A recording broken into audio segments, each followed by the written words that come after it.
বিপদ শংকাই লগ এৰা নাই মৰিয়নি সমষ্টিৰ বনাই অঞ্চলৰ ৰাইজক শিবিৰ এৰি ঘৰলৈ যাওঁ বুলিও যাব পৰা নাই একাংশ বন্যাত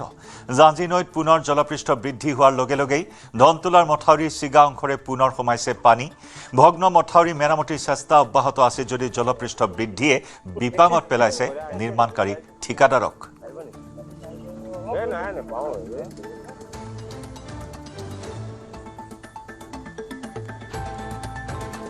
ধনতোলাৰ যি চিঙা মথাউৰি সেই স্থানত বৰ্তমান উপস্থিত আছো কালি যোৱা নিশা যদিও জলপৃষ্ঠ বৃদ্ধি পাইছিল জাঁজি নদীৰ আৰু সেই জাঁজি নদীৰ জলপৃষ্ঠ বৃদ্ধি পোৱাৰ কাৰণেই এই মথাউৰি যি বান্ধ নিৰ্মাণ কৰিবলৈ ইতিমধ্যে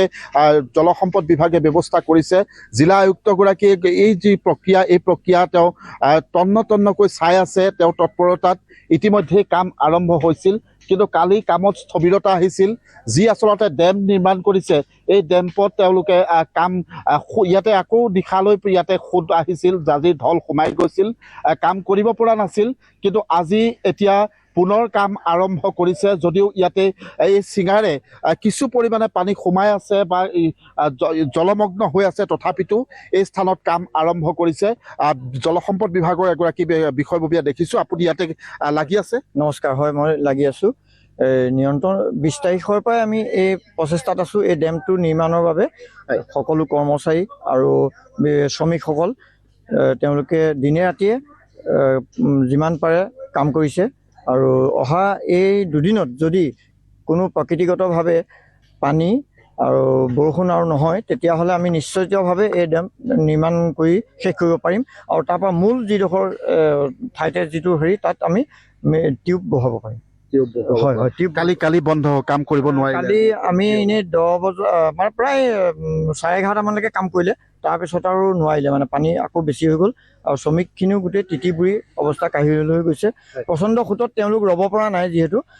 সেইকাৰণে কাম বন্ধ কৰি দিবলগীয়া হ'ল আজি আকৌ সুস্থিৰ হৈছে পৰিৱেশ সুস্থিৰ হৈছে নতুনকৈ নতুন উদ্যমে আৰম্ভ কৰিছে আশা কৰোঁ আজিৰ দিনটোৰ ভিতৰত কামে বহুত অগ্ৰগতি লাভ কৰিব